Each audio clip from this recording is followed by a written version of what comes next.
Êxodo capítulo 2, do verso 1 ao verso 10, a palavra do Senhor diz assim: Um homem da tribo de Levi casou-se com uma mulher da mesma tribo, e ela engravidou e deu à luz um filho.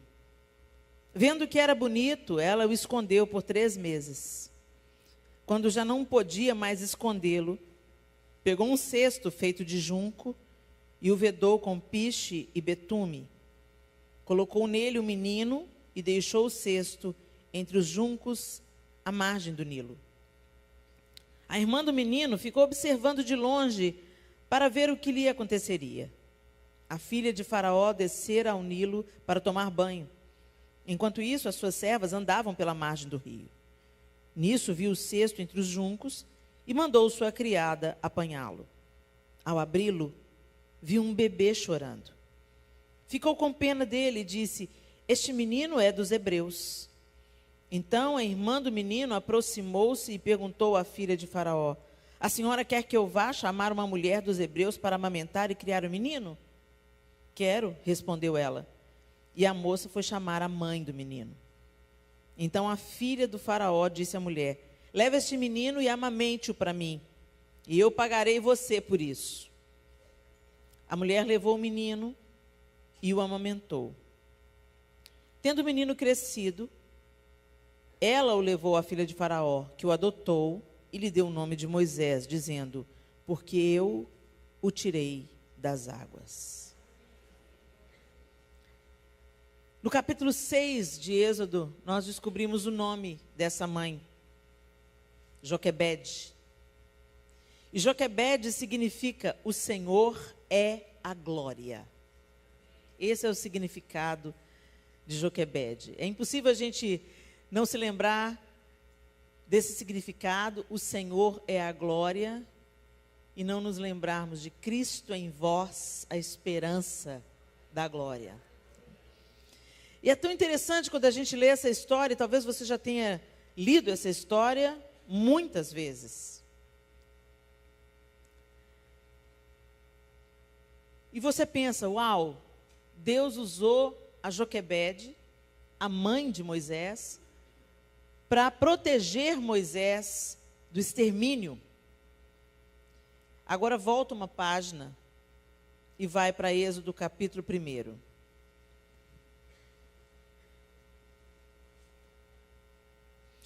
Verso 15.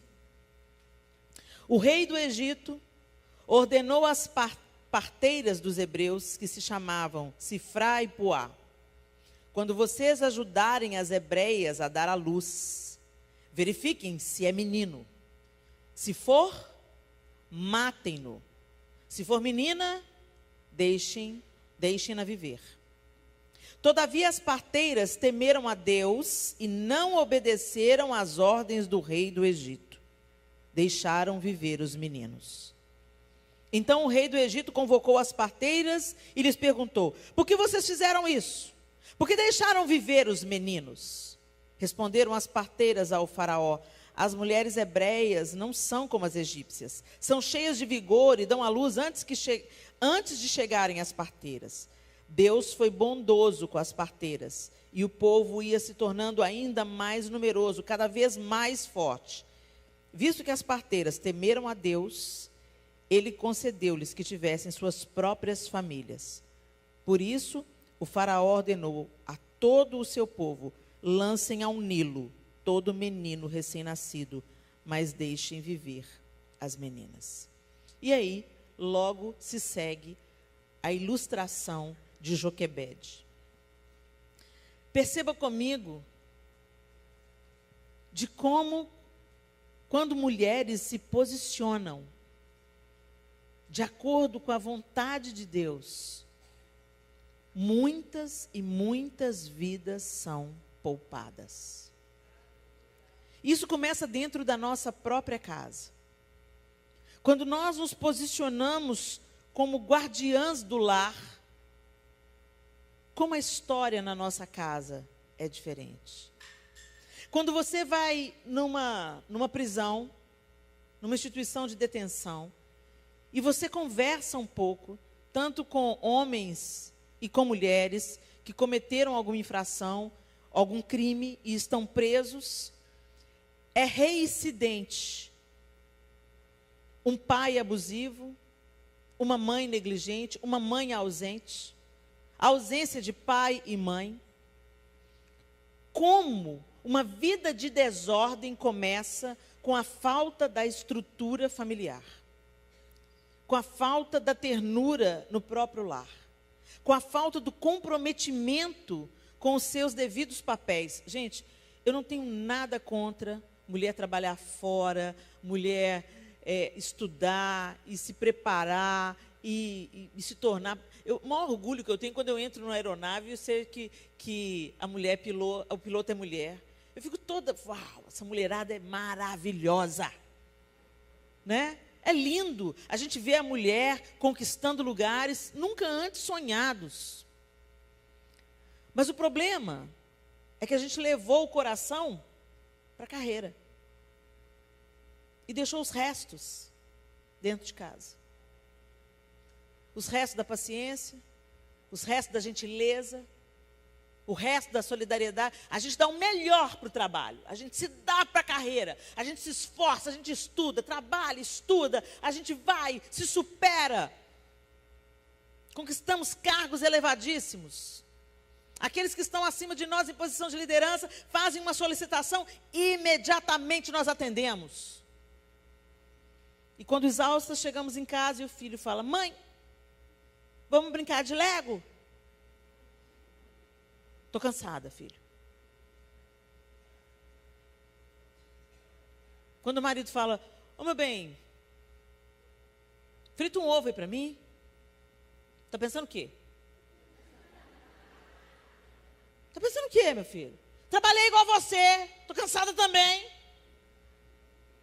Se fosse o patrão, pois não, claro, agora, senhor. Nós levamos o nosso melhor para fora e deixamos os restos para dentro. Haja visto que para visita você coloca taça. E para o pessoal de casa você coloca um copo de requeijão. Nada de errado com o copo de requeijão, se esse é o melhor copo que você tem. Agora, eu não entendo o princípio, o melhor para a visita e o resto para a família. Eu não entendo esse princípio. Então, a mulher, ela começa a modificar e semear dentro da própria casa. Ela começa, a gente fala assim muito em empoderamento feminino. Você quer maior empoderamento feminino do que educar a próxima geração de homens? Ensinar para os homens: escuta aqui, garoto, você está doido de bater na sua irmã? Ela é mulher, rapaz. Respeita as minas.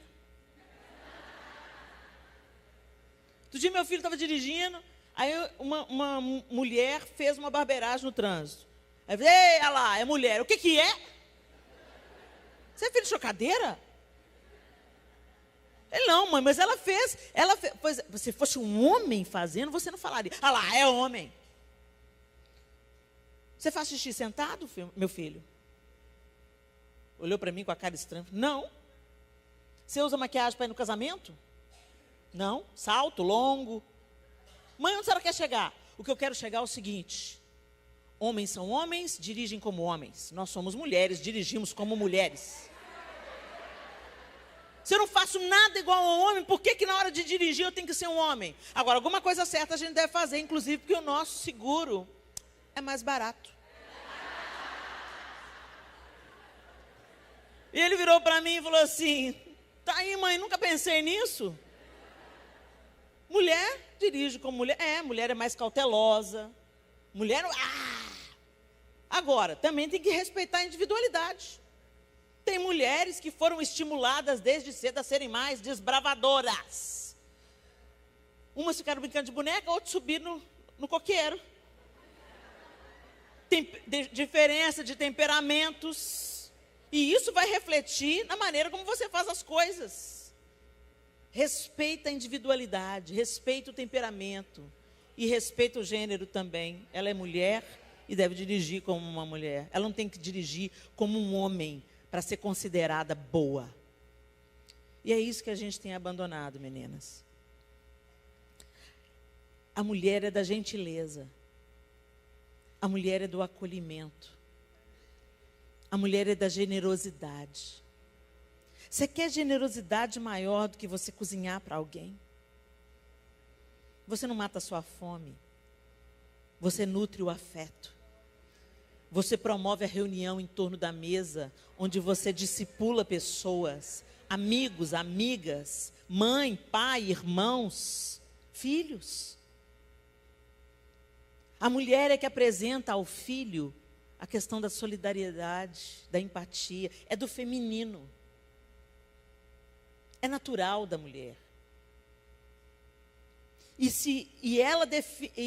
Essa influência é que vai gerar um homem. Quando você vê um homem sensível, afetuoso, você pode saber, ele teve uma mãe que inaugurou isso dentro dele. A minha mãe falava para os meus irmãos homens: se entrar uma mulher grávida no ônibus, dá lugar. Meu filho, uma vez meu irmão estava me batendo. Minha mãe pegou ele de jeito. Você é louco? Homem não bate a mulher, você é superior em força física. Jamais um homem abusa da sua superioridade de força física para bater numa mulher. Aí eu me folguei, né? Achei o máximo. Na próxima oportunidade eu sentei a mão na cara dele. Aí a minha mãe falou assim: você é louca? Você é louca, Leninha? Uma mulher jamais bate na cara de um homem. Mulheres respeitam homens. Homens respeitam e cuidam de mulheres. Parece uma coisa antiga, né? Mas que influência e força Dona Helena teve na minha vida e na vida dos meus irmãos. E como isso transborda para a vizinhança. Minha avó era uma mulher tão forte, tão maravilhosa, na sua feminilidade, de seios fartos e barriga grande, que acolhia todo mundo. E quando alguém adoecia no bairro, era nela que as pessoas vinham. O que eu faço? Dona Ferina, o que eu faço? Como é que eu ajudo esse menino? Pode deixar que eu vou fazer um chá. Ele vai ficar bom. Como a gente perdeu isso? E aqui a gente encontra Joquebede. Antes dela, as parteiras. Como que mulheres que trazem a vida poderiam tirá-la? A infelicidade de Faraó é que ele procurou 2 mulheres para fazer a proposta. Mulheres que também desejavam ter famílias, mulheres que também desejavam ser mães, mulheres que sabiam o que era a vida eclodindo de dentro de outra mulher, mulher que trazia filho para a vida. Como é que uma mulher que gera vida vai matar? Esse foi o grande equívoco. Você não pede para uma mulher matar. Mas o que está acontecendo na nossa sociedade?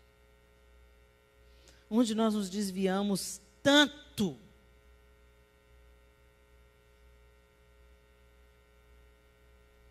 Deus livrou a muitos e muitos e muitos e muitos e muitos através de 2. Não subestime o seu poder de influência. O seu poder de transformação. O seu poder de salvar vidas. Mas eu quero abordar Joquebede.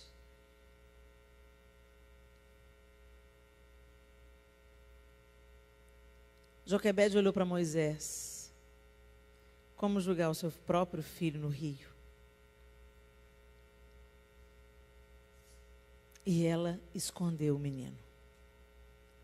Até onde ela pôde, ela escondeu. Mas crianças crescem, começam a fazer barulho. E ela tinha que fazer uma escolha. E ela podia falar: não tem jeito, eu vou ser punida, eu posso ser morta. Eu e a minha casa.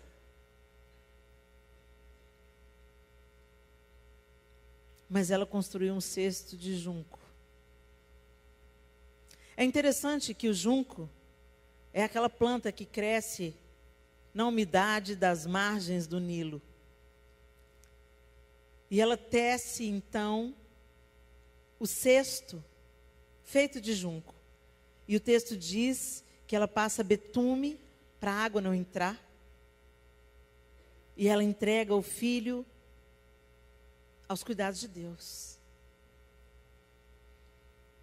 Ela não teria coragem de lançá-lo às águas, então ela prepara um ambiente onde ele teria possibilidade de sobreviver. Será que nós estamos dispostas a construir cestos de junco para essas crianças que estão aí fora? O junco era alguma coisa que Joquebede tinha à mão. Não era algo difícil. Não era algo que ela tinha que caminhar milhas para buscar. Não era um material nobre, não era ouro, não era prata, era junco. Deus quer usar o que você tem.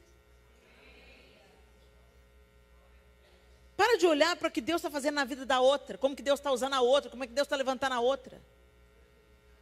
Gente, ministério é serviço voluntário ao próximo. Ministério não é lugar de autopromoção. E tem muita gente que está sendo desviado do propósito de Deus porque está recebendo o financiamento e o aval de Satanás, que continua financiando projetos de poder pessoal. Não é sobre projetos de poder pessoal, nem de reinos particulares, é sobre o reino de Deus. É sobre o outro, é sobre o próximo, é sobre uma nação que precisa de socorro, que precisa de acolhimento, que precisa de ternura, que precisa de abraço, que precisa de conselho. Crianças estão se matando. Meninos de 10 anos estão tirando a própria vida. E nós vamos ficar vendo as notícias e falar: misericórdia, ó Senhor, tem compaixão.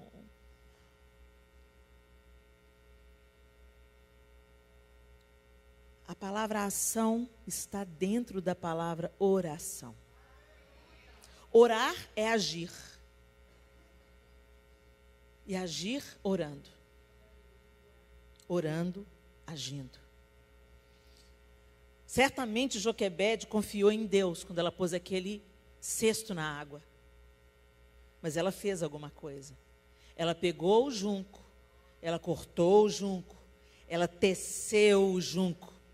Ela passou betume e piche dentro daquela cesta. Ela usou o que ela tinha nas mãos para salvar uma vida. E você? Deus te deu dons, talentos, possibilidades, condição, inteligência, formação. E você vai fazer o que com isso? Alguns anos atrás, eu vim a Maceió. Na época, eu e o João cantávamos no Ministério Diante do Trono. E teve um show. E nós dois precisávamos muito de ter um tempo a sós. E tinha um feriado. Logo depois da ministração, o João ia ter uma folga. O João é professor de matemática. E naqueles dias, o colégio que ele dava aula ia emendar. E minha mãe ficou com as crianças. E nós decidimos ficar alguns dias aqui em Maceió para conhecer a cidade, para desfrutar das belezas que essa cidade tem. E foi um tempo muito apropriado. E um dia eu e o João Lúcio saímos andando a pé pela orla com essa cor única que tem aqui em Maceió, esse mar. E a gente veio andando, mas eu não consegui desfrutar de descanso nessa cidade. Porque a cada 50 metros eu encontrava uma criança mendigando.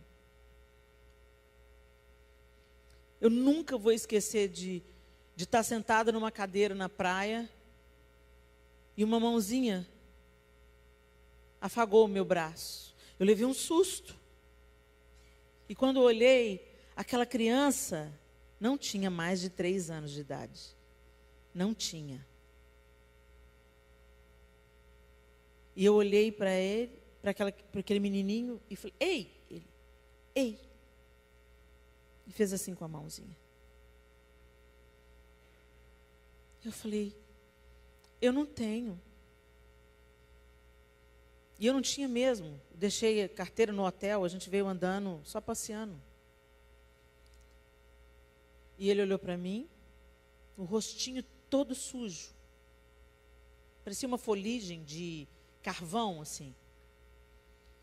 Ele olhou para mim, olhou para a rua, olhou para mim de novo e saiu correndo. E eu, volta aqui, vem cá, qual que é o seu nome? E ele não quis saber, saiu correndo.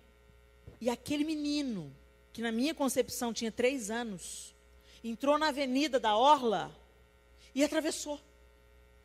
E eu fiquei, meu Deus, meu Deus, meu Deus. E alguém que estava perto falou assim, ele sempre vem. Tem um adulto esperando eles do outro lado. Eu fiquei arrasada. Arrasada. Mas o que eu podia fazer? Eu só podia orar. E eu falei assim com Deus, Deus, eu quero ajudar de algum jeito, mas eu não sei nem por onde começar.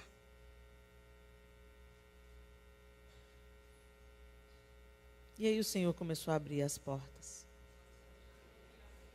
Sempre tem alguém para você acolher. Sempre tem alguém para você abraçar.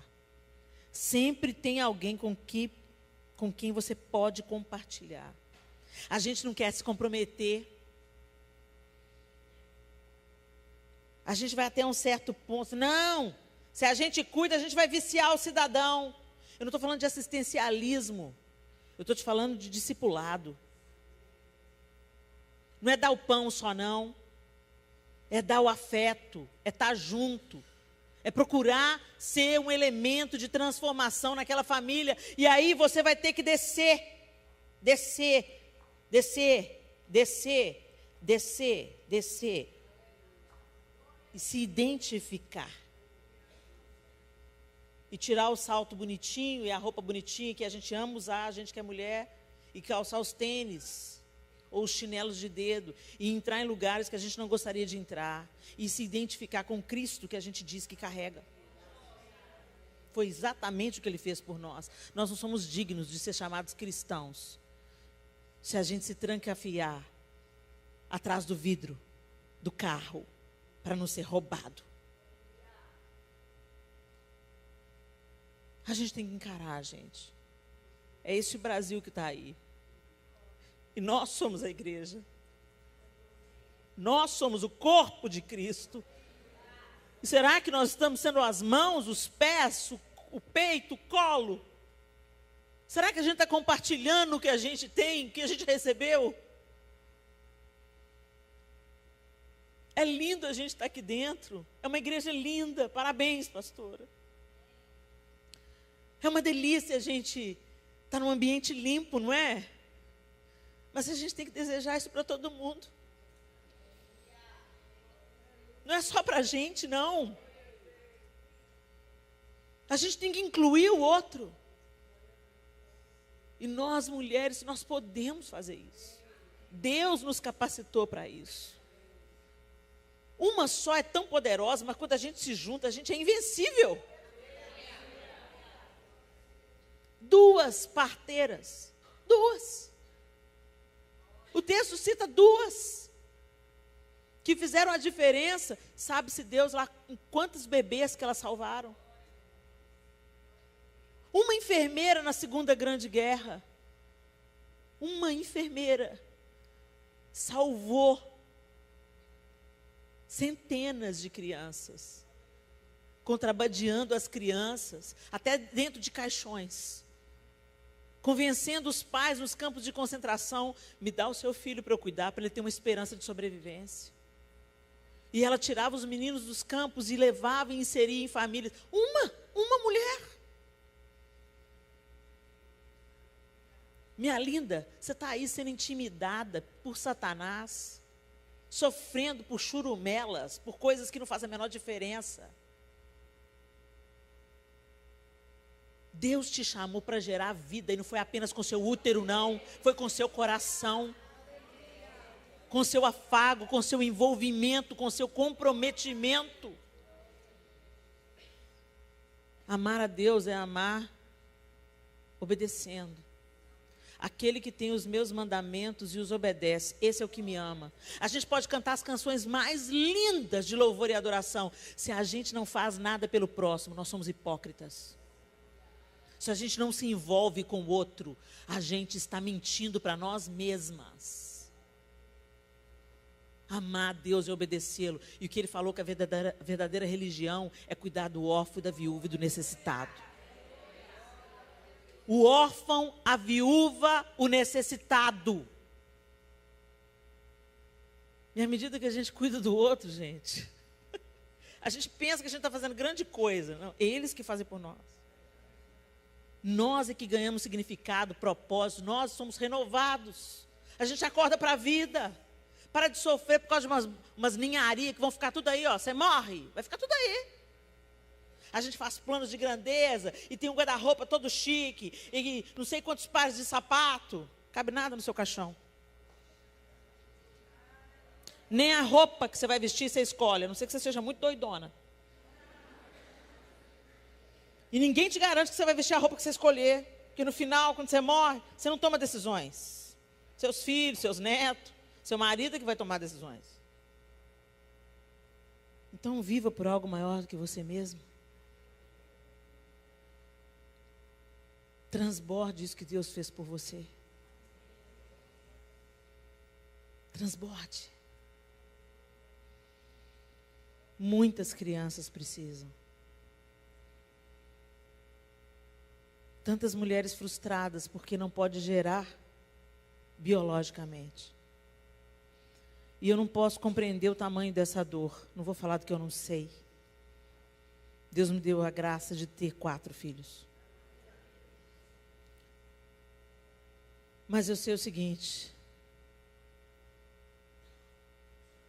Deus não deu filhos biológicos para você, mas pode te dar milhares de filhos espirituais. Filhos do afeto. E esse é o propósito de Mulheres de Visão. Despertar. Nos despertar. Somos indesculpáveis se vemos a necessidade diante dos nossos olhos e não fazemos nada para modificar essa realidade. Se você é professora, psicóloga, empresária, mãe, a mulher mais poderosa da Bíblia, mãe.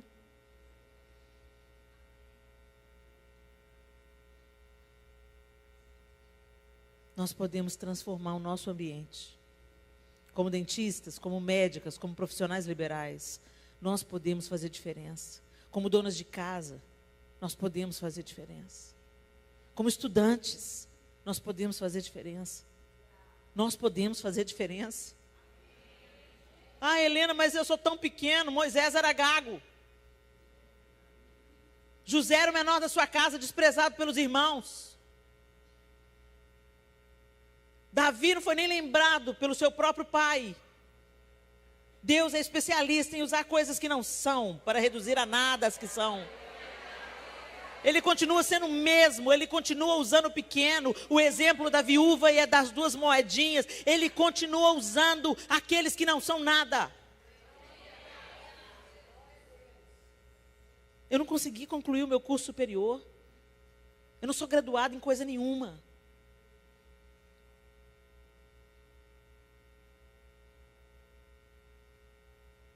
Eu só sou uma mulher sedenta para ver a vontade de Deus sendo cumprida. Não menospreze o que você tem na mão. Não diminua o que Deus pode fazer através da sua entrega. É tudo sobre Ele. Mas você tem que preparar o junco, tecer o cesto, passar o betume. E aí sim entregar a criança nos cuidados de Deus. Tem uma parte que pertence a nós. Não adianta erguer a mão e falar: Senhor, cura, liberta, transforma, salva. Vai lá, vai abraçar, vai se envolver. Vai criar um vínculo de amizade, vai sentar junto na mesa. Jesus se sentava junto com os pecadores. E a gente fala assim: misericórdia, o sangue de Jesus tem poder. Salva, Senhor, sela com salvação. Vai lá se envolver, vai lá olhar no olho, vai lá conhecer a história, vai caminhar junto. Isso é fazer discípulos. Se envolvendo como ele se envolveu.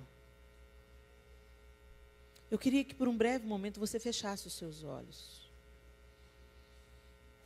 E você fizesse uma retrospectiva da sua vida. Que você traga à sua memória o que Deus fez por você até aqui.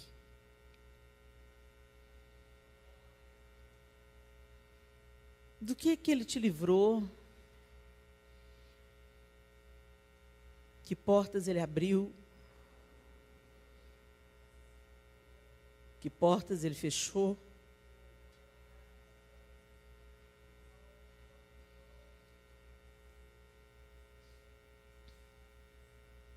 Quantas dádivas, livramentos,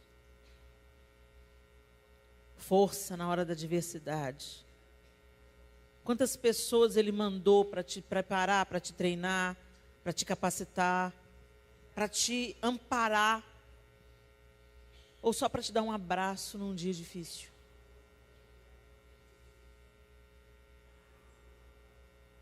Quantas vezes você poderia ter desistido, mas não desistiu? Porque Deus levantou uma palavra, uma música, um olhar amigo.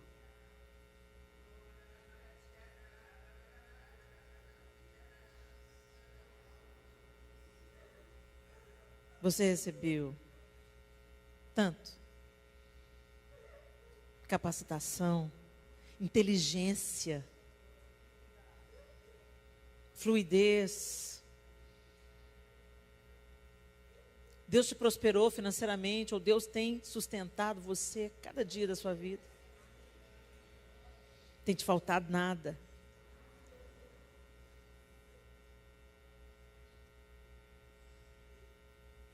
E o que é que você vai fazer com isso? Com toda dádiva, toda gratidão, toda provisão, com a cura que você recebeu, física, emocional, espiritual.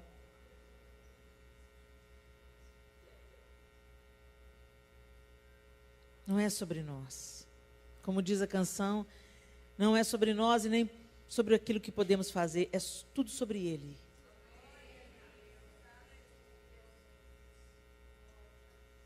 A gente pode ajudar de várias maneiras. Olhando nos olhos, desenvolvendo projetos, transformando ambientes, ensinando a limpar, a reciclar, acolhendo, abrindo a porta da sua casa. Amanhã nós vamos ver testemunhos de mulheres que estão aqui, que começaram a fazer um chá em casa. Que começou a orar com outra mãe na mesma escola. Coisas que começam pequenas,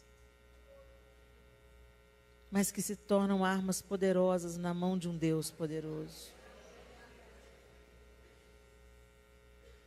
Mulheres que abriram mão de fazer a unha toda semana para se tornar uma madrinha da Visão Mundial. Eu sou uma. Eu posso pagar a minha unha toda semana e sustentar uma criança. Mas o Senhor requereu isso de mim. Abre mão de você pelo outro. Você não precisa de fazer unha toda semana. Coisas pequenas. Mas as florestas são feitas de pequenas sementes. Você pode contar quantas sementes tem dentro de uma mexerica, de uma laranja.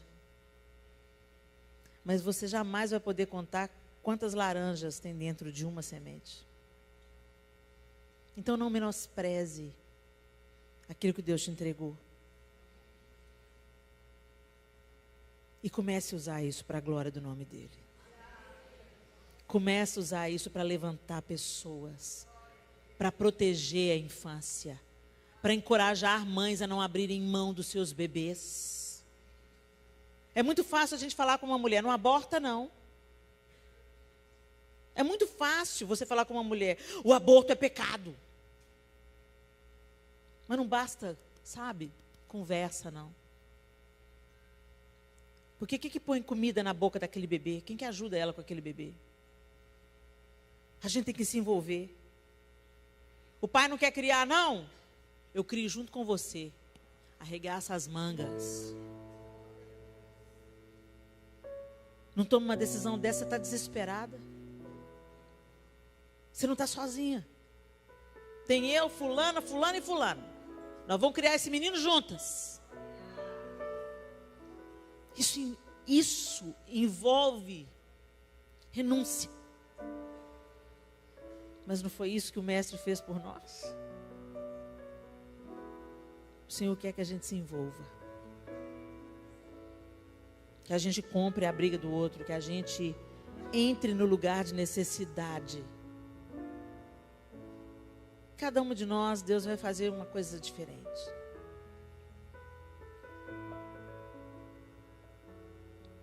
Ele só precisa que a gente diga, ok, eis-me aqui. Eis-me aqui. E quando a gente diz eis-me aqui, gente, é para Deus fazer do jeito dele, não é do nosso. E sim, vai envolver renúncia. E sim, você vai perder privilégios. E sim, você vai abrir mão de coisas para você pelo outro. E sim. Mas seja bem-vindo ao cristianismo. É isso que é seguir Jesus. Fazer exatamente o que ele faria. Perseguir os seus passos.